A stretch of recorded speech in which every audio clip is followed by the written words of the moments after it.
Buenos días, mi nombre es Gonzalo.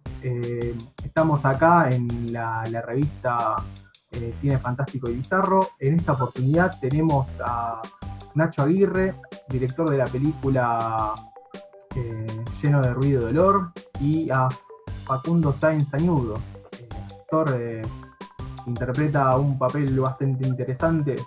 ¿Qué tal? ¿Cómo les va? Buenas, ¿qué Muy tal? bien. Bien, por suerte. Sí, muy bien los dos. Bueno, la verdad es, o sea, primera impresión que tengo de la película es como que me encontré con algo totalmente distinto a lo que ya venía viendo. Creo que es algo que ya le estaba comentando a Facu cuando se conectó. Que es una apuesta, la verdad, bastante buena en un género que se ve muy poco.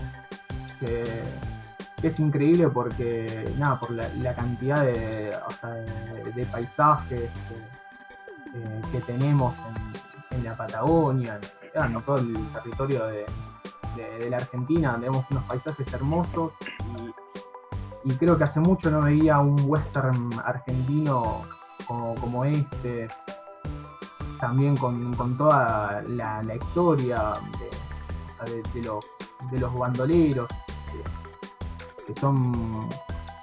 Tenemos mucha historia de bandoleros legendarios, así, como podrían ser Mate Cocido. Bueno, en la película me menciona Bailoreto, justamente. Y nada, que yo quería empezar justamente con esto, o sea, ¿qué es lo que te llevó a pensar en Nacho, a vos, a pensar en poder filmar algo así dentro de un género que pocas veces es explorado? Creo que las últimas películas que vi de este género creo que fue Fuga de la Patagonia, que ya tiene unos cuantos años. Sí. Así que... Y todo empezó hace muchísimos años.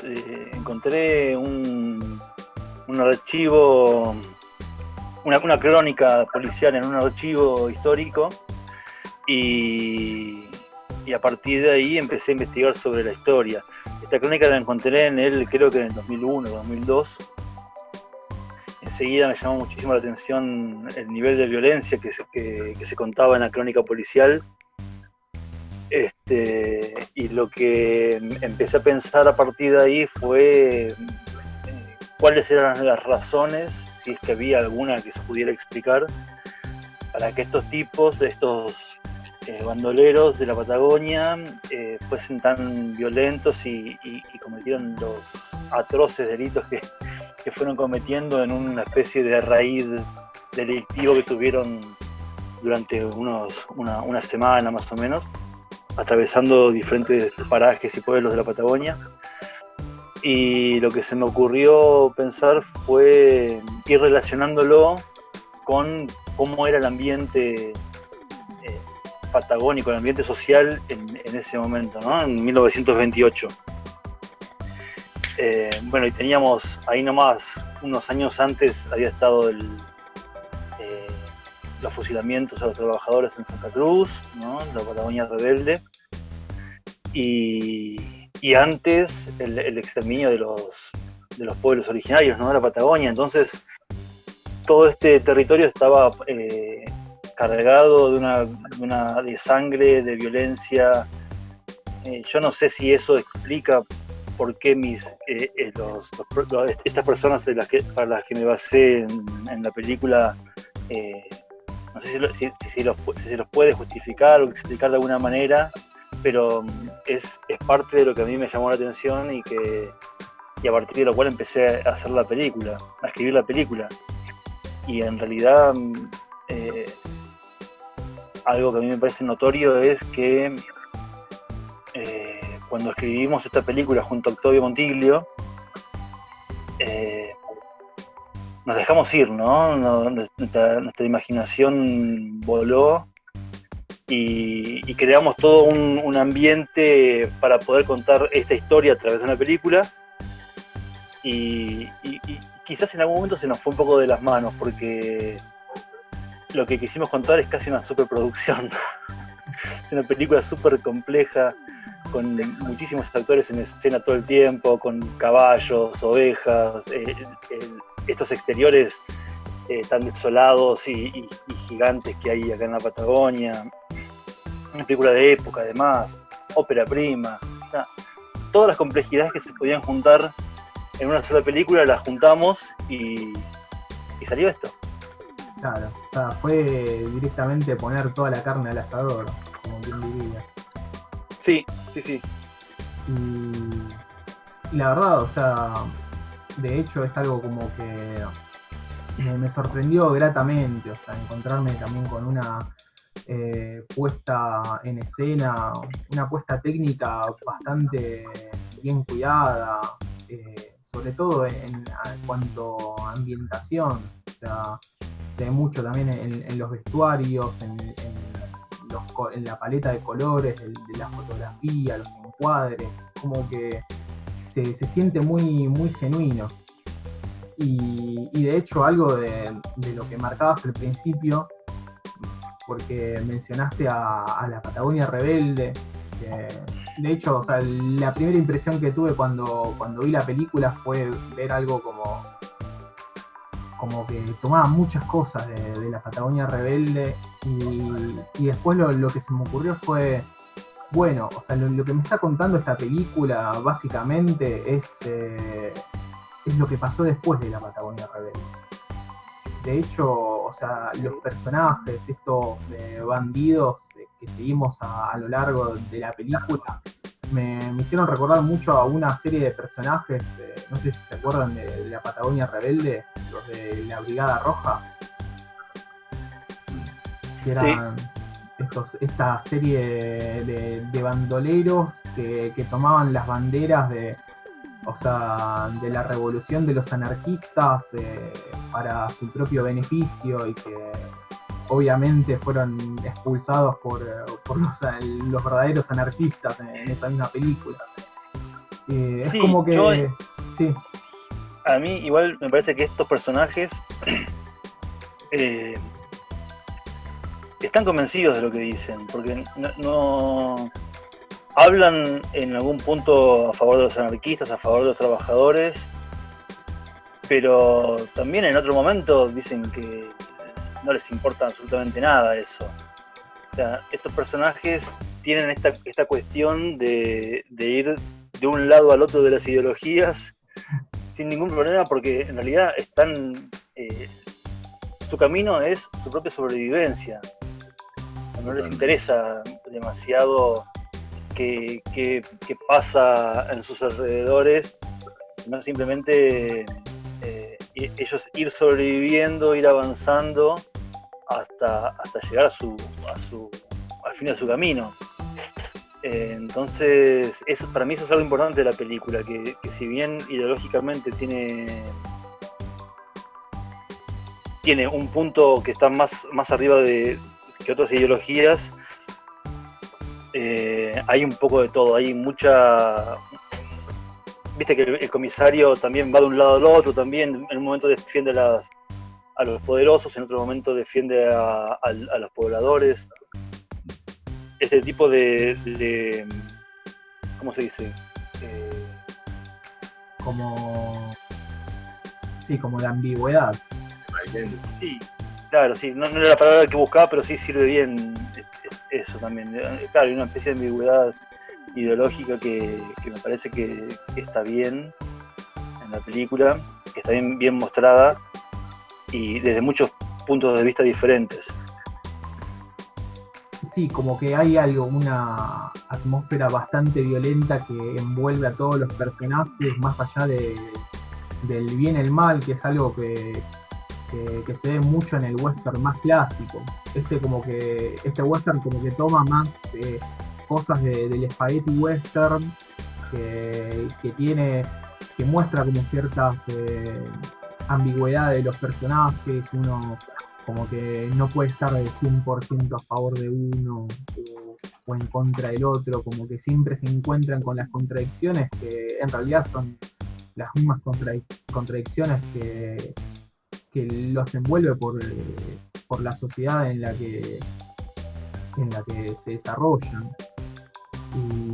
Y creo que eso también, o sea, es muy interesante esa visión. O sea, como también de alguna manera siento que esta película rompe un poco con cierto romanticismo de los bandoleros. Sí, eso está así desde el primer día que empezamos a pensar en esta película. Dijimos, esta película no va a ser una película en la que va a estar Butch Cassidy y Sundance Kid pensados de la forma romántica en la que estamos pensándolo siempre, ¿no? Siempre cuando se habla de ellos, se habla de dos ídolos, de dos héroes que vinieron de otro lugar a robar elegantemente acá. ¿Viste? Y la Patagonia, quizás, si es que estuvieron ellos acá, quizás pueden haber sido así, pero la realidad es que la Patagonia era muy dura, y nadie regalaba nada. Entonces, esa idea tan romántica de la Patagonia misma y de los bandoleros, incluso cuando se habla de Bairoleto, de Mate Cocido, de todos los grandes bandoleros autóctonos, también se los habla románticamente, ¿no? Hay un pensamiento muy en ese sentido. Y acá lo que buscamos es justamente evitar todo eso, que fuese bien seco, ¿no? Bien seco todo. Claro, totalmente. De hecho, bueno, o sea, mencionabas también que justamente, o sea, cómo las fuerzas de seguridad, el comisario, o sea, el poder como que está muy envuelto detrás de toda esa violencia. Y eso como que se va mostrando de a poco en la película, como que a mí me pasó que justamente al principio hay como una clara demarcación entre que te invita a pensar, a decir, bueno, estos son los buenos y estos son los malos. O llega un punto a ponerte del lado de un personaje. Pero después vas viendo cómo a lo largo de esa película esa línea se va desdibujando y nos encontramos con personajes mucho más complejos que de lo que parecían en apariencia. Eso la verdad destaco que es un buen logro del guión. Sí, incluso me parece que los personajes son un poco más complejos todavía cuando terminás de ver la película. Cuando te quedas pensando, empezás a pensar otras posibilidades de estos personajes. En la película, en algunas partes que son como un poco lineales los personajes, pero cuando vos terminás de ver la película me parece que se plantean otras posibilidades para ellos y que son bastante más complejos. Eso me parece que está bueno, que te permite verlos de otras maneras a ellos. Totalmente. Y decime, o sea, ¿cómo fue que pensaste cada uno de los personajes? ¿Cómo fue la elección de Facundo para el personaje de Román? Y también me gustaría saber, o sea, desde el punto de vista del actor, o sea, cómo fue ser convocado para ese papel y o sea, qué fueron las cosas que te requirieron como para poder llevarlo a cabo.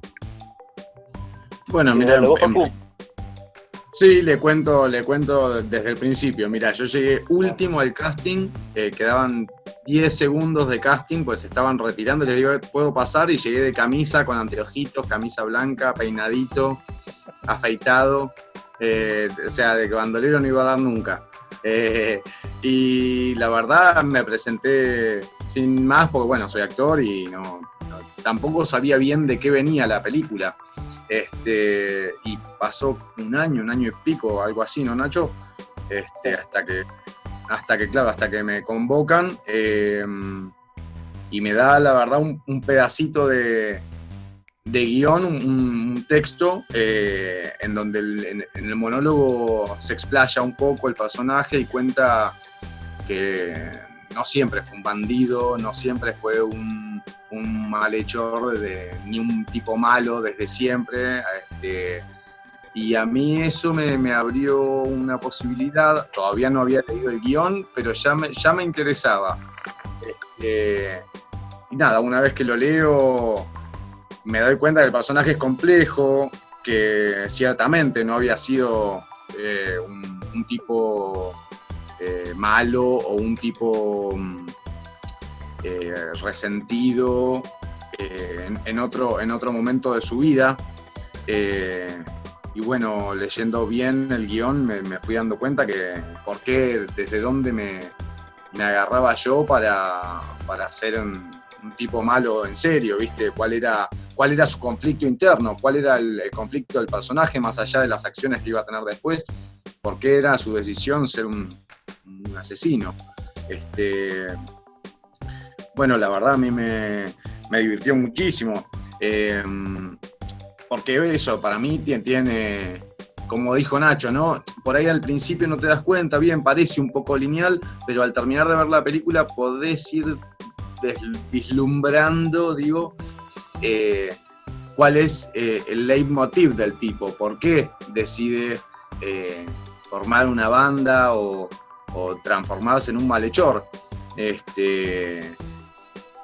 A mí la verdad me encantó, además, bueno, ten en cuenta, ¿no? Caballos, pistolas, la verdad un golazo. Y está muy lindo, y bueno, y además con Juan y con Emanuel encontramos una camaradería desde el principio que fue importante. Nos hicimos muy amigos, tomamos confianza desde los primeros ensayos, y nada, eso nos permitió, ¿viste?, hacer chistes densos, sin tapujos, sin escrúpulos, porque además los personajes lo requerían, ¿viste? Para mí está llevada la película con un humor que sorprende, te da risa y decís de qué me estoy riendo, que es lo interesante, ¿no? O sea, claro. Y te das cuenta de que te estás riendo de una barbaridad. Pero está bien llevado, es creíble, es verosímil, digo. Y nada, se va notando para mí las diferencias entre ellos, ¿viste? Bueno, mi personaje es Román y es medio el cabecilla de la banda, a pesar de que en realidad él era el cabecilla de una banda y se junta con Foster para formar este otro grupo, presentando, bueno, al nuevo, así que medio que es casi responsable de este novato. Y era, como dijo Nacho, no era muy dura la Patagonia, era muy dura la realidad de ese momento, era muy darwiniana, ¿viste? El más fuerte era el que tenía un arma, tal vez, o el que podía defenderse físicamente, no era una cuestión muy mental, muy psicológica, no, era pum y listo. O sea, ese es el más fuerte y se acabó. Para mí una experiencia espectacular, qué sé yo.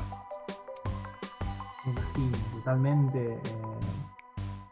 De hecho, es como que notaba mucho eso de que vos decías, hay como mucha dosis de humor negro durante toda la película. Claro, totalmente. Para mí la enriquece constantemente, porque bueno, si vos ves que matan, y por ahí ya decís, bueno, esto es una carnicería, no tiene mucho, pero le da tantos detalles en los que te comprometés con el personaje, casi que querés que vaya bien, a pesar de que sean terribles turros. Querés ver a dónde van, querés ver qué los lleva hasta allá. Y nada, me parece también que por ahí ese afán de la plata o de eso de la violencia, ¿cómo explicarte? Nada, está sostenido desde una cuestión interna de cada uno de ellos, ¿no? O sea, el objetivo tal vez del más novato es por ahí el que tiene más sentido, ¿no? Porque busca en sí, después de todo, una gran batalla o de una gran carrera hacia el conseguir algo, quiere adueñarse y ser dueño de su libertad, ponele, de ser alguien. Y me parece que los otros dos personajes, el mío y el de Foster, están más cargados de una cuestión de rencor, de una cuestión de sentirse traicionados, de sentirse violentados. Eso me parece, la verdad.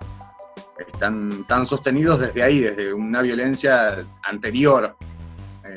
Entonces lo vas leyendo de a poco en la película. Claro. Incluso también desde la competencia entre ustedes. Totalmente, sí. Sí, de hecho, o sea, algo que me llamó mucho la atención es esto de quizás el personaje, no el de Foster, sino el de Soria. El de Soria. El de Soria como parte de cierto romanticismo del bandolero, como diciendo, bueno, acá me voy a aventurar para conseguir la mía. Y de repente se encuentra con la realidad de los bandoleros, que es totalmente otra. O sea, sobrevivir y para adelante y sobrevivir, sí. Y cualquiera que se interponga en mi camino le vuelve la cabeza. La verdad sí, es que esa dinámica entre los personajes funciona bastante bien. Funciona también mucho, o sea, la dinámica entre Román y Foster, porque uno quizás es como más medido, es como el cerebro del grupo, y el otro directamente pura impulsividad, y en cuanto menos te lo esperás, o sea, él le mete un tiro en la cabeza a alguien. Totalmente de acuerdo, sí, justo ayer también hablábamos con Juan Alari, que es su personaje Foster. Sí, exactamente eso, que medio que mi personaje es más el ideólogo y él el que pone lo concreto, sí, el que lo acciona. Sí, también lo que pasa es que todo esto que estamos hablando de los personajes y de las actuaciones y demás, está súper apoyado en toda la parte técnica de la película, ¿no? Porque el vestuario 100%. Es impecable, las ambientaciones de los interiores son espectaculares, el maquillaje es un lujo. Yo los veo a los chicos en la película, veo a los personajes y siempre están despeinados. ¿Cómo puede ser eso? y así tenían que estar despeinados, sucios, los dientes todo el tiempo amarillos. O sea, hubo un laburo de maquillaje. Maquillaje lo hizo Manuela Segovia, es una gran amiga de Bariloche, y que hizo todo ese trabajo todos los días, con cada uno de ellos, con su asistente, laburando una o 2 horas antes de empezar el rodaje, todos los días con todos. Y es un trabajo impecable, con una continuidad además que es envidiable. Y lo mismo, bueno, con el vestuario. El vestuario también lo hace un amigo de Bariloche, Ramiro Álvarez, que empezó a plantearse cómo quería ver a cada personaje. ¿Viste? Cada personaje es diferente. Yo creo que el más notorio es Soria, que en su ropa hay como una intención de querer ser mejor ya. Tiene una pequeña galera, un sobre todo largo, chalequito, unos pantalones lindos pero que le quedan cortos. Él quiere ser más, pero no está en el lugar correcto, ¿viste? Entonces ya desde ahí, desde ese tipo de detalles, me parece que le aportan mucha veracidad al relato. Y eso está buenísimo porque fue un trabajo súper colectivo Sí, además para tener en cuenta que para eso. Claro, para nosotros como actores fue básico todo. Si no podés mantener una cosa verosímil y creíble si no estás contenido por un buen maquillaje, un buen vestuario y una buena ambientación, es imposible. Bueno, además del guión, obviamente. Pero si no estás sostenido totalmente por todo eso, no, por muy lindo que puedas actuar y muy malo que puedas ser, no llena. Totalmente. Es un combo. Es como que también no solo, o sea, llena a los personajes dentro del marco de la historia, sino como que también te permite ver más allá de la historia. A mí con Soria me pasaba como que lo veía, como estaba vestido, y lo primero que se me vino a la cabeza es esta persona viene de la ciudad. Como que es alguien que viene de la ciudad a aventurarse en el medio de la Patagonia, en el medio de lo desconocido, con una idea que en realidad es totalmente distinta a lo que está pasando. Es un poco, o sea, nosotros los espectadores, o sea, me imagino más por ahí al espectador urbano, al de ciudad que va al cine a escaparse de cierto agobio de la cotidianeidad y a meterse en mundos totalmente distintos. Y es un poco también por ese lado que quizás nos identificamos más con Soria, que también como viene a meterse en algo nuevo y descubre que realmente está pasando otra cosa. Y nada, y es increíble que eso también como que no sea algo que está como totalmente masticado, que te lo repiten 100 veces en el guión, sino como que uno lo da a entender hasta inconscientemente, viendo, o sea, el vestuario, la puesta en la cámara. De hecho, o sea, Nacho, vos también estuviste en lo que es el montaje de la película, ¿no? Sí, el montaje lo tuve que hacer yo, no tenía plata para pagarle un montajista. Claro. y en realidad lo empecé, no sé, terminamos el rodaje y como a los 3-4 meses dije, bueno, me tengo que poner a mirar lo que tengo que hacer yo. Y empecé de a poquito, viste, con, no sé, un par de horas por día. Y empecé a montar el guión directamente, ¿no? Ni siquiera pensé en darle al principio, ¿no?, alguna vuelta de tuerca desde el montaje. Siempre con la colaboración de Romina. Romina es la productora de la película, además es mi pareja. Entonces, entre los dos, una vez que yo tuve montada el guión en la computadora, empezamos entre los dos a jugar con las escenas, a cambiarlas de lugar y todo ese tipo de cosas que bueno, son las que finalmente quedaron. Sí, monté yo y tuve que hacer muchísimas cosas más aparte del montaje. Claro, pero me imagino que ahí también encontraste cierto laburo creativo y te llevó también a pensar el guión de otra forma, a repensar ciertas partes de la historia. Como que eso también como implicó cierta ventaja, me imagino. Como que estar 100% en el montaje. Sí, sí, yo la verdad es que cada vez que descubríamos con Romina una nueva variante, nos entusiasmábamos un montón. Porque, no sé, como todo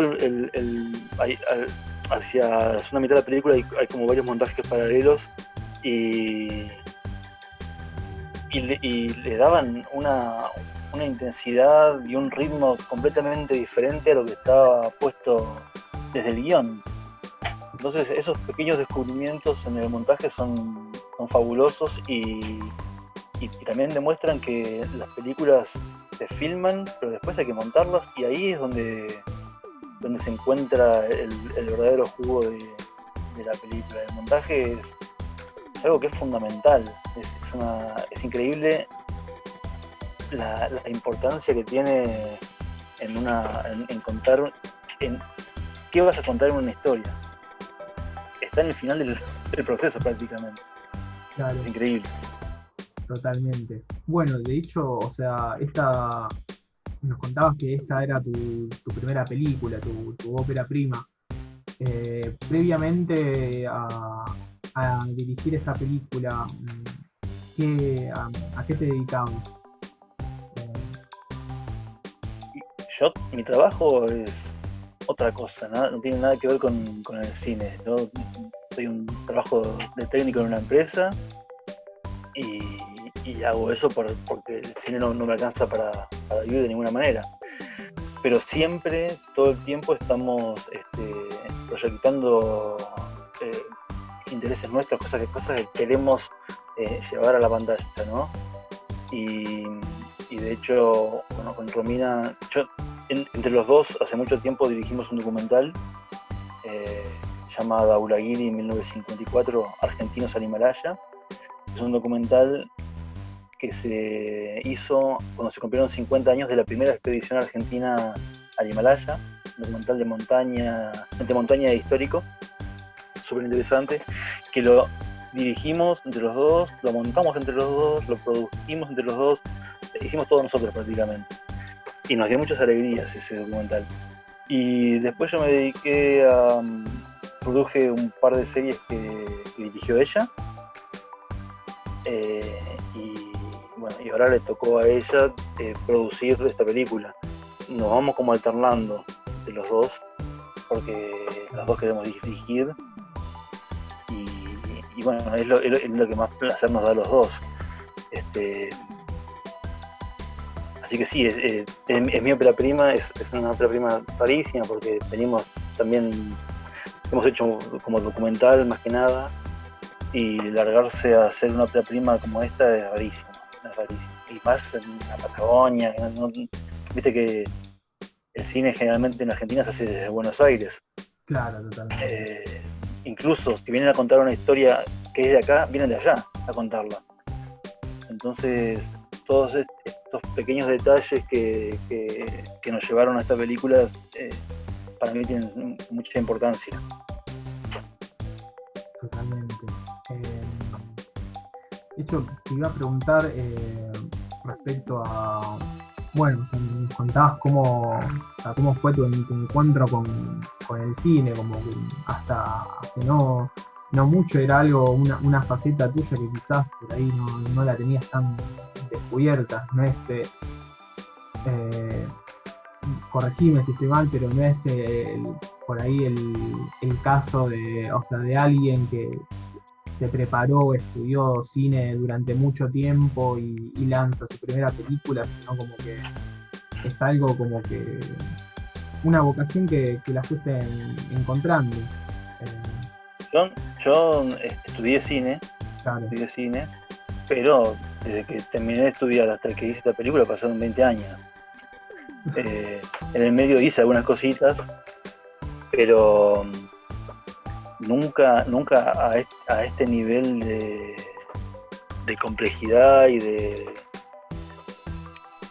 tener tanta gente también atrás tuyo laburando y querer hacer una película como tan larga, con tantos elementos y cosas como esta, no lo he hecho nunca, no se me ha ocurrido siquiera. Así que en algún punto es una ópera prima en muchos sentidos. Y una cosa más que quería preguntarte, o preguntarles a ambos quizás, la película, o sea, por ahí, o sea, los roles más de reparto, la mayoría son gente de allá, de la Patagonia, hicieron casting de gente de allá, ya sea no solo para quizás para roles de reparto o extras, sino también para quizás roles más técnicos o creativos. No hicimos, para el equipo técnico no hicimos ningún tipo de casting. Éramos claro. la gente que estábamos acá en Bariloche, casi todos nos conocemos. Sí. Hemos trabajado juntos en un montón de cosas previamente, así que nos conocemos, nos llevamos bien, sabemos cómo, en general, cómo labura cada uno. Y hubo las cabezas cabezas de equipo de algunas ramas de la película vinieron de otros lugares, como Hans Bonato, que hizo la fotografía y cámara, él era el jefe de todo el equipo de cámara y de iluminación. Adriano Salgado, que hizo el sonido y tenía también a cargo un equipo para él. Y el asistente de dirección. Después el resto de la gente es de Bariloche, tanto de la parte técnica como de la parte actoral. Los actores salieron casi todos del casting que te contaba Facundo. De ahí salieron los bolos, los secundarios, los extras, todo. Así que es una película que tiene mucha fuerza de acá, mucha fuerza local de Bariloche, y a todos nos da mucha alegría en ese sentido. Poder hacer una película así desde acá está buenísimo. Totalmente, la verdad, de hecho, o sea, incluso para la apuesta que representa, como que es un gran logro. La verdad, no me queda otra que felicitarlo, porque es una película que me gustó, está bien hecha, cuenta algo totalmente distinto y rompe un poco con esto de las producciones que salen generalmente de Buenos Aires. O sea, hay muchas películas que parten de ese prisma más porteño, si se quiere decir,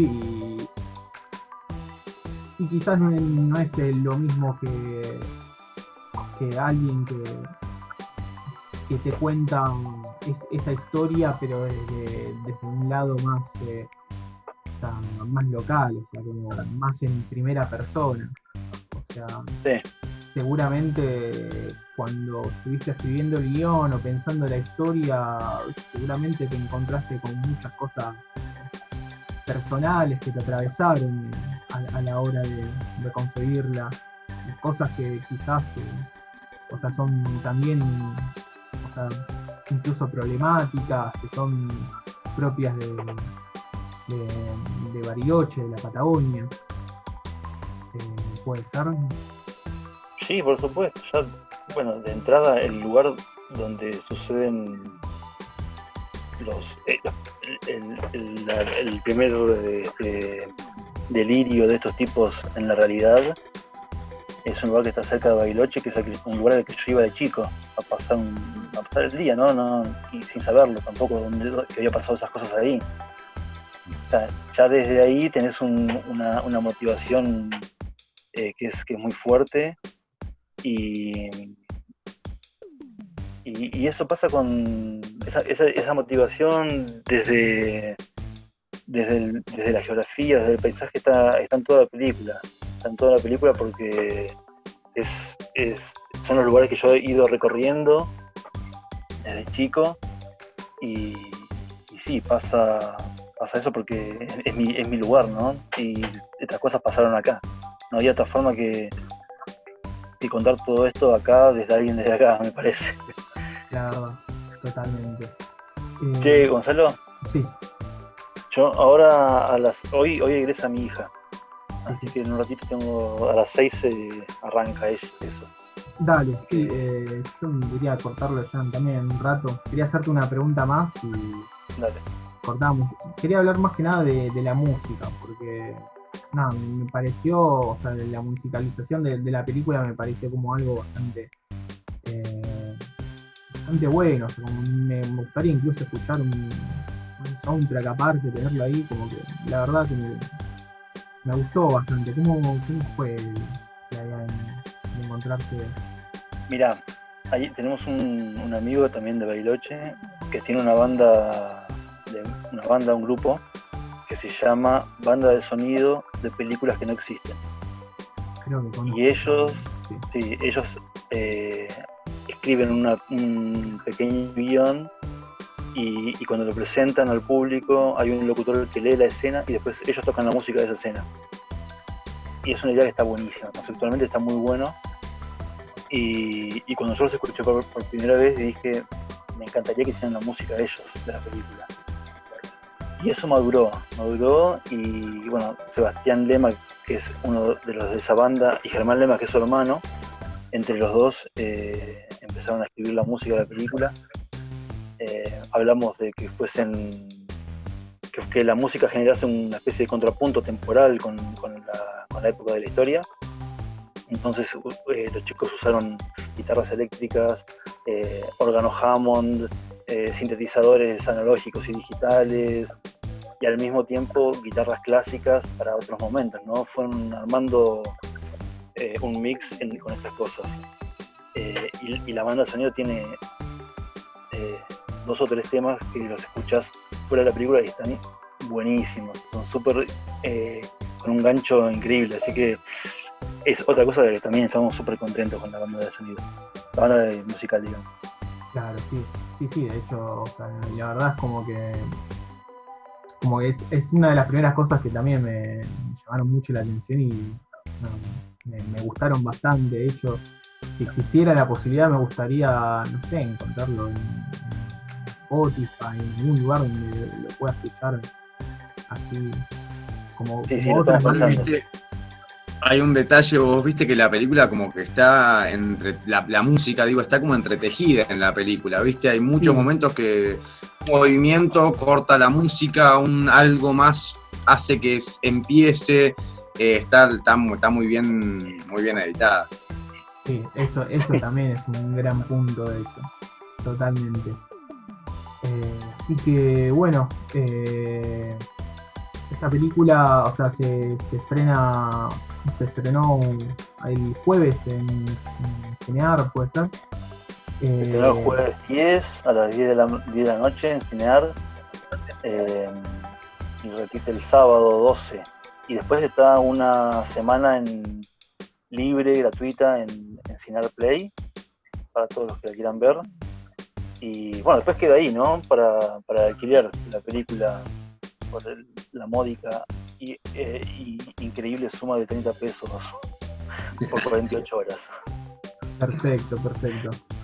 Bueno, así que podemos concluir esta entrevista. O sea, espero que